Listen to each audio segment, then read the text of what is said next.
investigación. Para procesarlos tuvieron que generar el código Nuremberg. El código Nuremberg dice, si quieres hacer una investigación y esta investigación contempla el involucramiento de seres humanos, tienen que firmar ellos un consentimiento informado.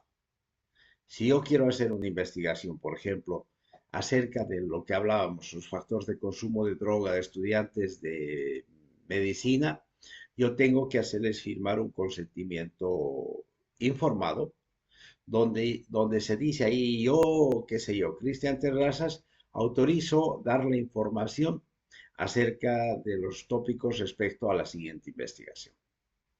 Entonces, si yo quiero hacer esa investigación sobre consumo de drogas con Sixto, con Cristian, con Juan Matías, con todos los que están aquí y ya están a punto de dormirse, con Celeste, con Asunta, con Ana Belén, con Miranda, con Arlene, con Lisa, con todos ellos, si yo quiero hacer una investigación, tienen que firmarme un consentimiento informado.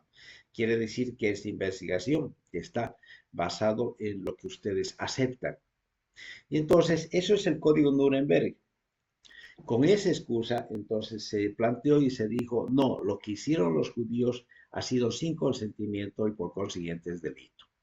Y el resultado ha sido de que algunos han sido, qué sé yo, se les ha dado pena de muerte, otros han estado con una cárcel de por vida, otros han muerto en la cárcel, etcétera, etcétera, pero se ha tratado en alguna manera de responder a esa responsabilidad criminal que hicieron estos médicos que a nombre de la investigación hicieron destrozos en la humanidad. Yo conozco Berlín, hay muchas pruebas de ello, hay museos donde hay lugares de tortura que todavía son vigentes. No he ido aún, estimo ir en los próximos años a, un, a una sala qué sé yo, estos espacios donde han torturado a los judíos, que están muy cerca de donde suelo ir. Y entonces he visto ya los videos, las fotos donde torturaban a las personas, que es totalmente, es una muestra que está vigente ahorita para la humanidad, para que nos demos cuenta cómo los seres humanos erramos y somos crueles con nosotros. Pero también en Estados Unidos se hicieron algunos errores. En la CIA, por ejemplo, el proyecto de MKUltra manejaron investigaciones con el uso de drogas, agarraron a una población, les obligaron a consumir drogas para saber el efecto del LSD, sobre todo en estas personas, sin consentimiento alguno. Hicieron experimentos sobre hipnosis, cómo podían algunas responder a estas hipnosis, o trataron de manejar la terapia anticonvulsivante con shocks eléctricos, con agentes químicos, con agentes físicos, etcétera, para solucionar esto sin consentimiento de aquellas personas, o algunos otros experimentos que están mencionados. ¿Cuál es el asunto? Los aspectos éticos están violando la intimidad. La intimidad en el ámbito de los seres humanos es el lugar donde los seres humanos gestionan libre y privadamente sus valores, pensamientos privados. La intimidad es lo que nosotros manejamos de manera libre lo que queremos hacer. Ahora, nosotros damos confidencialidad a aquello que se hace con confianza. Entonces, yo firmo una confidencialidad, entonces tengo confianza en lo que van a hacer, lo que van a trabajar, tengo seguridad entre 2 o 3 personas. Entonces, eso implica que no se está violando el derecho de intimidad, como se maneja como criterio para guardar este criterio de intimidad. Las investigaciones deben estar fundamentadas en términos de pertinencia científica y utilidad social. Se debe llevar una correcta metodología de equipos competentes. Dijimos que la investigación va a generar conocimientos, muy importante para la ciencia, muy importante. Pero no podemos nosotros, a nombre de la ciencia, de la investigación, mellar la dignidad ni la seguridad de las otras personas. Por eso es que deben estar cuando nosotros recabamos información. Yo quiero saber si Sixto, Cristian consumen drogas, etcétera. Tienen que hacerlo con su consentimiento. No deben haber datos. Yo no puedo recabar su información y decir el 20% de los, 40% de los estudiantes del grupo CM consumen marihuana. A no ser que ellos den su consentimiento, no voy a mencionar nombres, no voy a decir Cristian fuma, Juan Matías se droga, no, voy a decir el 20% de los estudiantes se droga, voy a decir eso. Pero para manejar ese criterio deben ustedes manejar, escribir, firmar un consentimiento informado. Y eso quiere decir que se está levantando información acerca de los involucrados. Hay que registrar los datos, porque cuando hace un consentimiento informado, se está dando un consentimiento para que usen los datos de la manera más adecuada. Y que estos datos que, por ejemplo, el investigador recabe no sean difundidos. Yo no lo voy a subir a las redes sociales, voy a decir, Juan Matías se droga, por eso es que charla en clases. No voy a decir eso, sino que tengo que esos datos con prudencia, manejando porcentajes, valores generales, etcétera, ¿no? Entonces, cuando yo firmo y ustedes firman ese mismo documento y ustedes se comprometen a darme información y yo me comprometo a manejar adecuadamente esa información. Esa es la relación que permite un consentimiento informado, porque es la firma de dos sujetos. El investigador que se compromete a manejar coherentemente esa información y el investigado la unidad de análisis que está proporcionando la información confiando al investigador. Toda investigación que requiera manejo de datos de carácter personal deberá ser evaluada con un comité de ética de la investigación. En la carrera tenemos un comité de ética, en la facultad se está formando el comité de ética de la investigación. Entonces, ya les decía, recuerden, cuando uno hace una investigación, va a terminar, hace su protocolo de investigación, su proyecto de investigación, ese proyecto tiene que presentar al comité científico. El comité científico revisa el carácter metodológico, si está bien hecho el proyecto de investigación y le dice, bien, está bien, puedes investigar, puedes aplicarlo, puedes desarrollar. Entonces el investigador va, levanta la información, lo que dicen sus objetivos. Pero también tiene que pasar al comité de ética. El comité de ética con el mismo criterio agarra, revisa y dice, sí, esto está involucrando seres humanos. Entonces necesito ver sus firmas de que, que hay consentimiento de que se realice. Necesito que ustedes demuestren que la información van a manejarla con criterios de confidencialidad, etcétera, etcétera. Entonces, tienen que haber en la investigación aspectos éticos que deben ser revisados por este comité de ética en la investigación.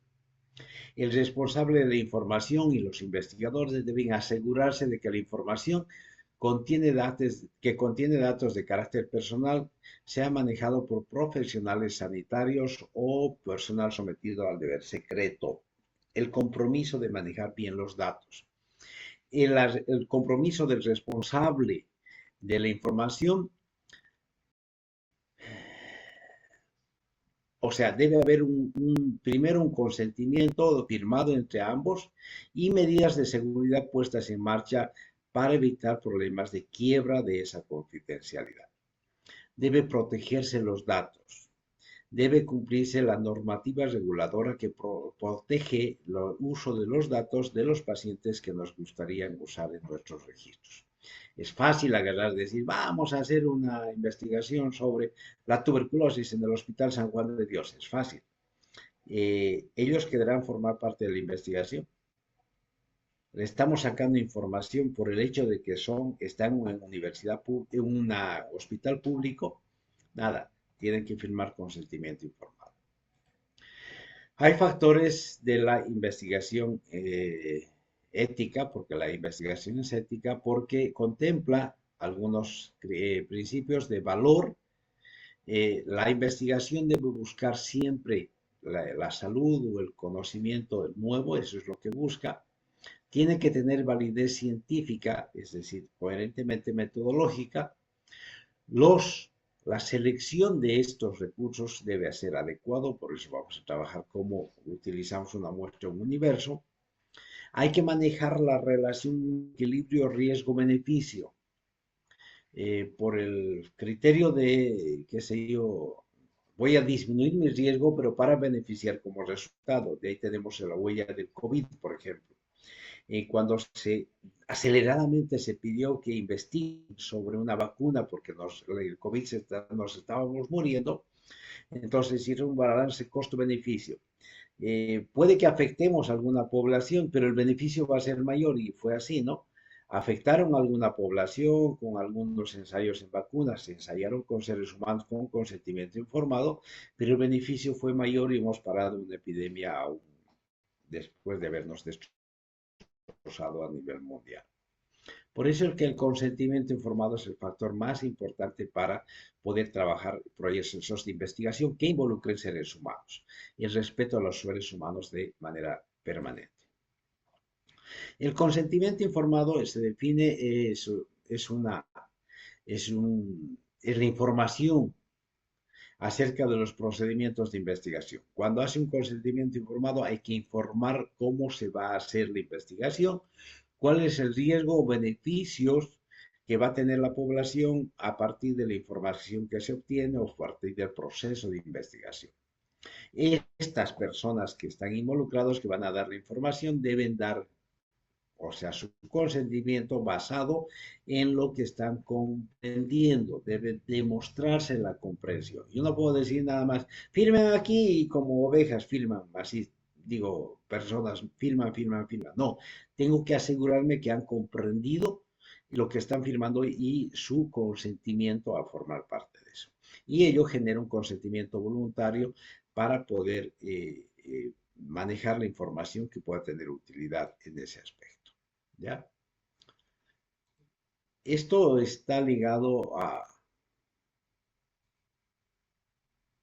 otro componente.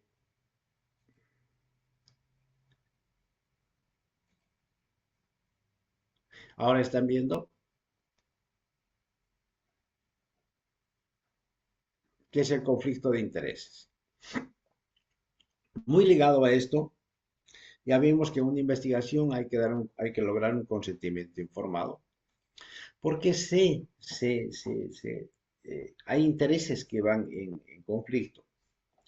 Hay ejemplos, ¿no? El investigador en el campo de la obesidad y el envejecimiento, un estadounidense, Eric Pullman, fue juzgado porque falsificó datos al solicitar una subvención. Quería publicar investigaciones manipuladas en las que alegaba que unas inyecciones de hormonas servían como terapia sustitutiva para la menopausia. Entonces recibió recursos económicos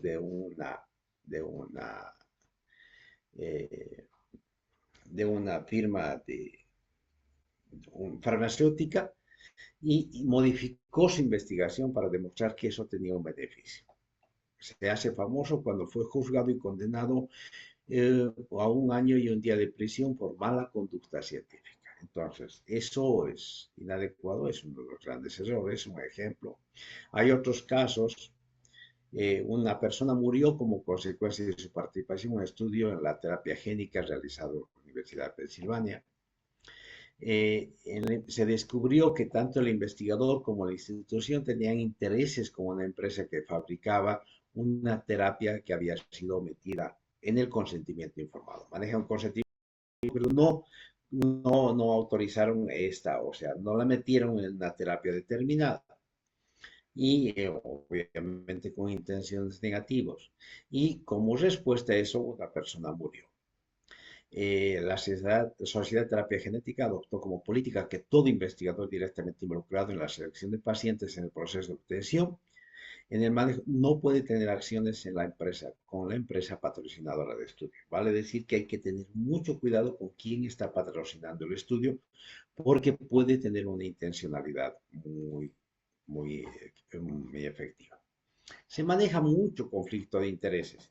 El conflicto de intereses se define como algunas circunstancias que crean riesgo en el juicio del profesional en las acciones que va a realizar. Primero, hay un interés primario, promocionar, proteger la investigación. el bienestar de los pacientes. Y el interés secundario no está limitado solamente a los intereses económicos, sino también al deseo de avance, al reconocimiento. O sea, hay dos intereses cuando uno actúa, ya sea en cualquier forma, como investigación o nosotros en nuestro caso como video, como médicos. Hay un interés primario, que es proteger la salud, pero existe un otro interés secundario, que es probablemente a veces económico.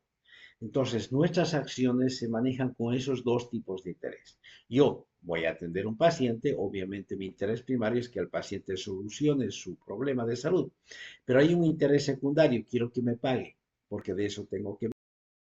Ahora, cuando este interés secundario es el que prepondera sobre el primario, hay un conflicto de intereses. Hay grandes ejemplos. En la prescripción, muchas farmacéuticas nos regalan muestras médicas, eh, las muestras médicas gratuitas regaladas están induciendo a que yo tome una decisión basado en un interés secundario. Yo voy a recetar esto porque, y quiero que me compren de esta industria o de esta casa o de esta farmacéutica importante, porque yo quiero así. Obviamente yo quiero la salud del paciente, es interés primario, pero hay un interés secundario, porque me van a seguir trayendo, para mi cumpleaños me van a traer un vino, para el día del médico me van a traer una torta, entonces hay un interés secundario que está preponderando en mis decisiones. Ellos financian viajes en Santa Cruz, es muy conocido eso, que incluso yo tengo un amigo que le financian sus viajes a Europa, este año va a ir a Alemania, el año pasado ha ido a París, lo han llevado, lo tienen hotel, le pagan todo, todo, obviamente el mejor cardiólogo acá, cirujano vascular, pero le pagan todo. Y hay un interés secundario ahí, hay un interés que él tome sus decisiones porque él maneja la compra de, qué sé yo, prótesis de valvulares, o sea, elementos muy, muy carísimos. Entonces hay una presión para que influya con un interés secundario a ello. Asistencia a simposios, cuando hay, ustedes han visto cuando hay un, un simposio o un congreso, las industrias farmacéuticas llevan sus equipos, donaciones, todo eso con intereses secundarios. Quieren que se promocionen sus empresas. Recibir apoyo para acudir a reuniones, a congresos, cobrar honorarios como ponente o una organización para la industria, ir cobrar por difundir algún elemento de la industria, recibir financiamiento para programas educativos, recibir apoyo para una investigación, a este se lo involucra. Y yo puedo hacer una investigación, pero me la encarga la INTI, la Sigma, lo que sea, pero yo voy a hacer mi investigación y voy a demostrar que este medicamento es el bueno, el de Sigma, es bueno, no, hay un conflicto de intereses en eso. Puedo estar empleado como consultor o ser accionista al tener intereses económicos en una empresa farmacéutica. Antes había dentro del código de ética médica que un médico no podía tener una farmacia. Ahora se ha disuelto ese criterio porque es solamente ético. No es ético que un médico de consulta tenga al lado su farmacia y diga, compre aquí en esta farmacia. No es ético. Ahora es permitido, pero no es ético. El conflicto de intereses es el conflicto entre el deber público y los intereses privados, entre el funcionario y el investigador, cuando este interés privado puede influir debidamente sobre las funciones y responsabilidades sociales. Es un conflicto presente cuando los intereses personales, familiares o de negocio pueden afectar su función, su empleo, su cargo, sus actividades profesionales. Para prevenir este conflicto de intereses hay que declarar los intereses. Decir, a mí, por ejemplo, yo realizo esta investigación y hay que declararlo. Estoy siendo financiado por tal empresa. Hay que ser público, hay que ser transparente esas cosas. Permite que las actividades que relacionamos puedan tener sus funciones con una manera clara, transparente. Permite evitar que existan conflictos de intereses, que se privilegie el interés privado sobre el interés público, generando un beneficio para el servidor público o sus familiares. Hay que ser transparentes para prevenir este elemento. Algunos elementos pueden ser utilizados para las instituciones. Hay que declarar pública de intereses económicos. O sea, esta investigación está financiada por, qué sé yo, por technical medical. Listo, hay que ser. Está financiada, hay que ser claros en ello.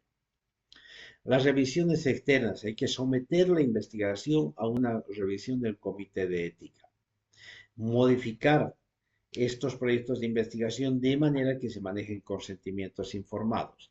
Y si hay necesidad, hay que disolverse las relaciones con estas empresas que están financiando, que demuestren que el actuar no sea ético. Entonces, con estos elementos necesito que ustedes manejen el criterio de que la investigación tiene que ser manejada con criterio ético. Hay conflictos de intereses donde los intereses secundarios pueden preponderar sobre los intereses primarios. A nosotros lo que nos interesa es el manejo de la investigación. Y entonces hay dos elementos que necesito que consideren en la investigación. En la construcción de los procesos, ustedes han visto que van a hacer investigaciones utilizando, no utilizando, sino o información de recursos humanos, de la comunidad, etcétera. Cuando involucran seres humanos, hay que hacerles firmar un consentimiento informado de que ellos sí están participando de este proceso de manera voluntaria, y ahí si ustedes se comprometen, tienen que firmar un compromiso de que ustedes se comprometen a manejar esa información de manera ética, de que no pueden hacer con eso, agarrar esa información y decir, no, Melissa Carvajal se droga por eso, o sea, se lo publico en un medio social, o sea, no, si ella ha dado la información, sí, yo consumo marihuana, entonces ella ha dado esa información, entonces yo tengo que manejarla de manera coherente, no manejar mal esa información, aunque ella haya firmado su consentimiento informado. Yo como investigador también me comprometo a manejar de manera prudente, coherente esa información. Y el otro elemento en el cual quiero recalcar es al plagio. Cometemos plagio cuando agarramos una información, nos la apropiamos y la utilizamos como nuestra. O parte de esa información que la utilizamos, nos la apropiamos cuando no hacemos referencias al autor de la información. Creo que han cometido alguna vez ustedes algún delito, y probablemente con frecuencia. Cuando han hecho una investigación en 24 horas, han plagiado, y eso es un delito. Y ahí estamos hablando de ética en la investigación. No podemos plagiar. Obviamente, hay momentos, estamos viendo con calma, hay momentos en el proceso de investigación donde debemos buscar investigaciones relacionadas en base a eso, al tema que nosotros tenemos, esa información nosotros hacemos nuestro proyecto de investigación. Recuerden que las investigaciones que nosotros hacemos se basan en el resultado de otra investigación. Alguien investigó algo, sacó esta conclusión. Yo agarro ese tema y digo, wow, importante, habría que continuar haciendo esta investigación o contextualizarlo al plan 3000 o hacerlo, etcétera, en base a una investigación. Pero cuando manejo esta información de la investigación antigua, tengo que hacer referencia a estos datos. Yo no puedo, es totalmente un delito, agarrar, copiar de dos investigaciones, esta partecita de aquí, esta otra parte, hacer un collage y poner mi nombre y decir al docente, doctor, aquí está mi investigación. Lo que probablemente hayan hecho ustedes. Así que no es ético, estamos hablando de ética en la investigación, no es ético copiar, hacer plagio. Actualmente se está trabajando sobre verificadores de plagio que ya han entrado en dos niveles en realidad hay tres niveles de plagio, que estos verificadores de plagio obviamente también están avanzando y desarrollo tecnológico en ellos. Cuando yo someto un documento a ustedes a un verificador de plagio, tengo plagio textual, que me dice de dónde ha sido copiada esa información, qué porcentaje de esa información ha sido copiada, que para el sistema, la máquina es muy fácil. Hay un plagio de IA, que dice cuánto de esto, redacción que tiene el documento, ha sido producido por la IA. Reconoce niveles de IA. Y hay un tercer nivel de plagio en cómo está construyéndose la coherencia de este párrafo con este otro párrafo, si existe una relación metodológica para determinar cuán plagiado, cuán copiado está el documento. Actualmente las investigaciones se permiten con un 20% de similitud, máximo, máximo 20% de similitud. Y entonces, obviamente, eso es lógico. Si yo coloco en la Universidad Gabriel de Moreno, ese término, Universidad Gabriel de Moreno, ya lo considera el antiplagio como una copia. Yo lo he copiado. Entonces, ese parafraseo para mí se me permite como válido. Pero más allá de eso ya no es válido, entonces nos da más de plagio y se contempla de que pueden ser delitos estos elementos. ¿Está claro? ¿Está claro? Sí, doctor. Sí, ¿Alguna doctor. duda? Sí, doctor. ¿Alguna duda? Lo que ustedes van a hacer a partir de ahora es obtener información. Lo que vamos a hacer la próxima clase es obtener información a partir de varias fuentes bibliográficas. ¿Ya? Ahora, para eso existen dos normas de manejo de la información. Existen las normas Vancouver, que son normativa que ha sido utilizada, si voy a proyectarlo eso con, con relativa prisa, porque nos vamos a enfocar directamente a las normas de...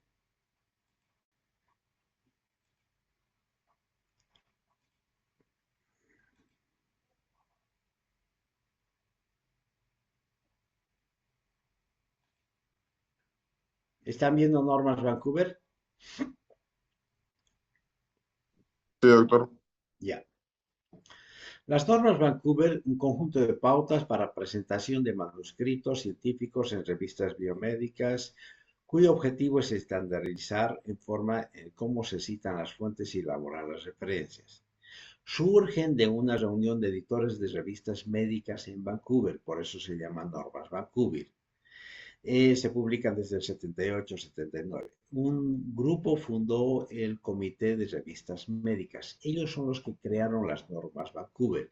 Como eran comité de edición de revistas médicas, actualmente las normas Vancouver son válidas para todas las acciones de trabajos de salud. Por eso es que les repito esa importancia. Se publican en revistas científicas para facilitar la redacción de tesis, trabajos de grado, artículos científicos, presentación en congresos, pósters científicos, etcétera, etcétera. Se manejan normas Vancouver, pero, por ejemplo, para la universidad, actualmente la normativa que ha salido, el nuevo reglamento de la DECIT, de la Dirección de Investigación, Tecnología y Ciencia de la universidad, dice en el concurso que han lanzado para la Expo Ciencia, dice, se deben utilizar normas APA. A pesar de que nosotros en salud utilizamos siempre Vancouver, porque ha sido generado y en las acciones de salud manejamos Vancouver, de a poco las instituciones están utilizando normas APA. Hay algunas diferencias, sí, pero no son muy importantes las diferencias. Estandarizar significa establecer una forma única en las fuentes de información, de dónde he obtenido esa información. Lo voy a hacer rápido.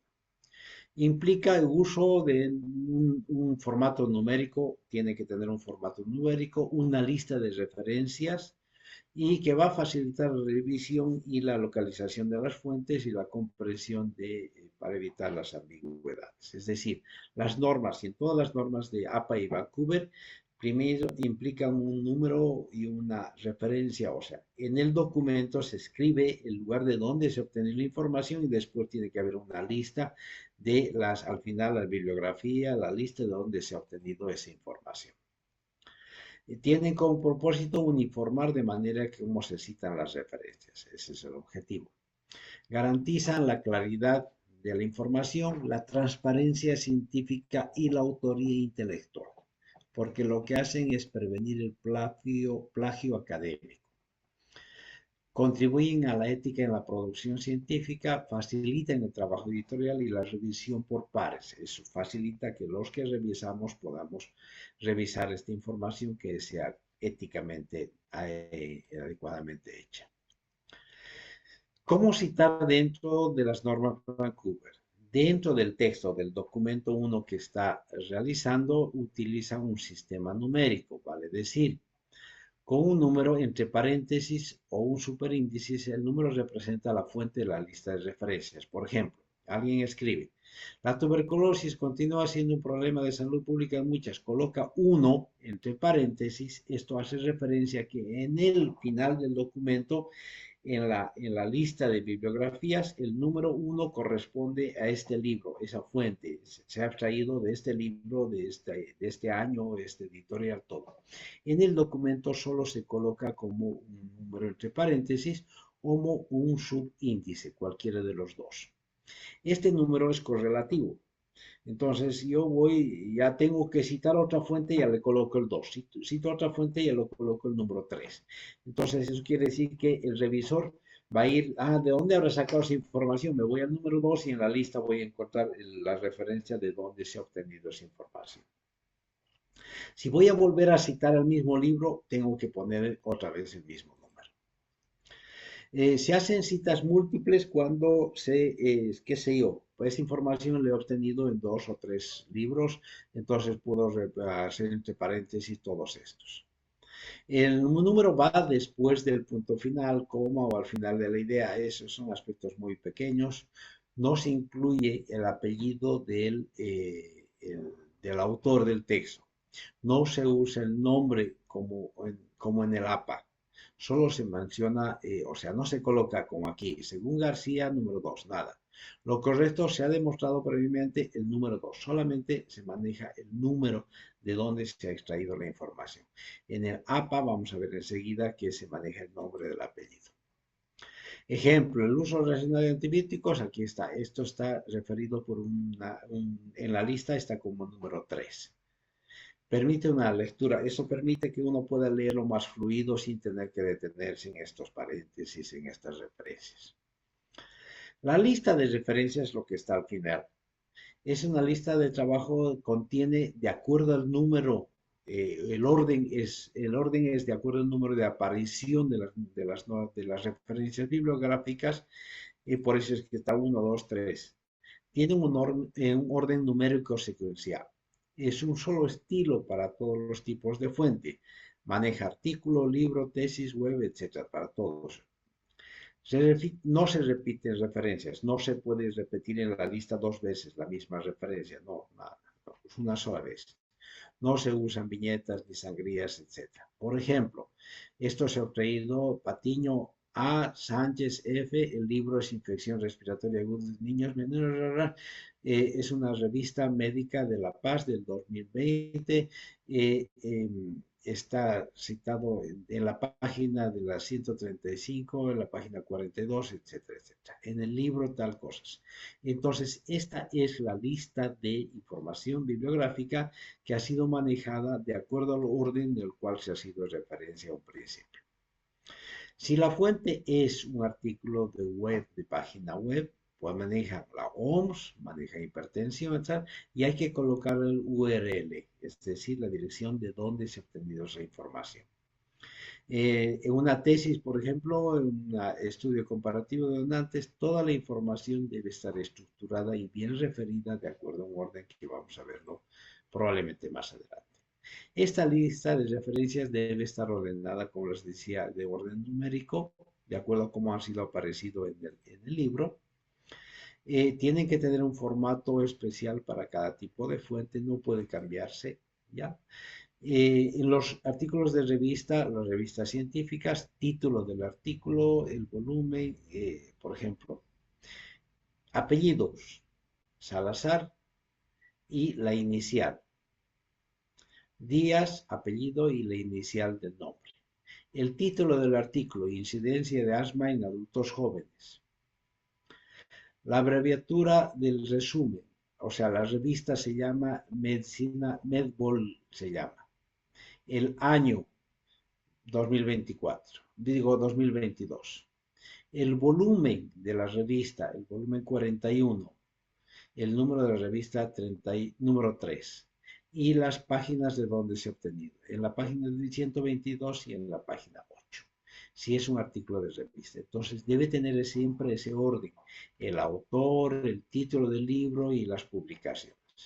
Si es un libro, se maneja apellido del autor, García A, el título del libro, Introducción a la Bioestadística Médica, la edición, segunda edición. Lugar de publicación, en este caso Lima. La editorial, si es un libro hay que presentar la editorial, Fondo Editorial UPLA. Y el año 2021. Entonces eso es lo correcto para hacer una referencia bibliográfica en la lista de bibliografías en un lugar.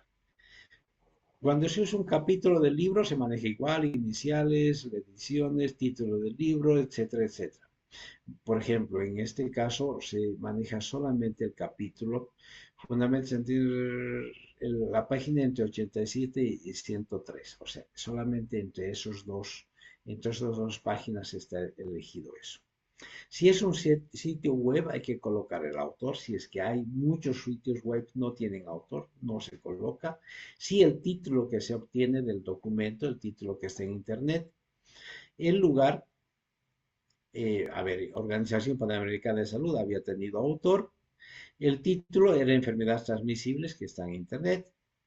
El lugar es en Washington, donde se ha publicado, donde se ha emitido eso. La fecha de publicación, el 2020-23, ha sido citado en esta fecha. Fecha de acceso y está disponible en esta página del espectro virtual. Entonces se está difundiendo eso. Se cometen algunos errores cuando se usa otro estilo de citación. APA no podemos mezclar, manejemos un solo criterio. Respetar siempre el orden de numeración, omitir datos clave, citar autores en forma incorrecta.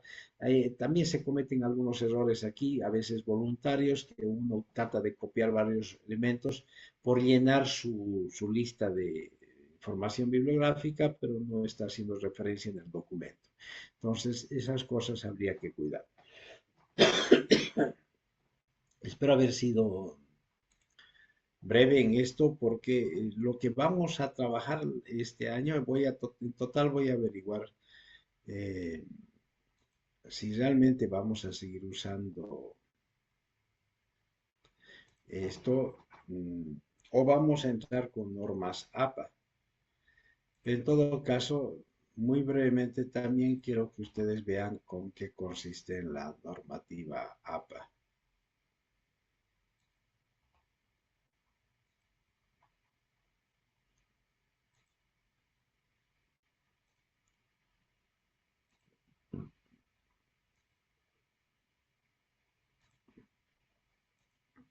¿Están viendo?